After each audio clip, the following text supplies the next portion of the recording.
सवाल बनता है कि मीडिया का भारत में इतना बड़ा महत्व क्यों है। तो आप पहले इसके पीछे की गहराई को समझिए।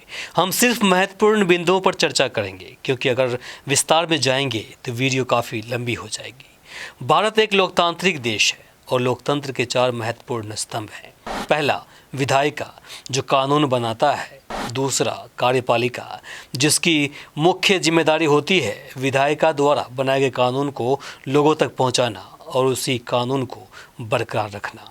तीसरा, न्यायपालिका, जिसका काम होता है कानूनों की व्याख्या करना, यानी एक्सप्लेन करना, और उन्हीं कानून का अगर कोई उल्लंघन करे तो उसे दंड देना। और आखिरी चौथा स्तंभ होता है मीडिया।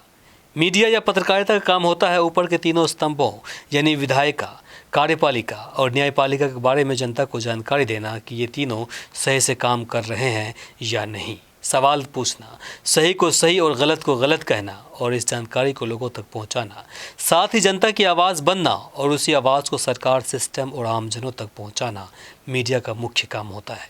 ये चारों वो स्तंभ है जो मिलकर देश में एक मजबूत लोकतंत्र का निर्माण करती है। आप यह भी कह सकते हैं कि मीडिया लोकतंत्र के ऊपर के तीनों स्तंभों का प्रहरी होता है, जिसका काम होता है उनके द्वारा किए जा रहे कार्यों पर ध्यान देना। और अगर यही मीडिया टॉक्सिक या जहरीला हो जाए और जहरीला के साथ साथ बायस यानी पक्षपात करने लगे तो लोकतंत्र के लिए मरने से कम नहीं होगा, क्योंकि लोकतंत्र में मालिक जनता होता है।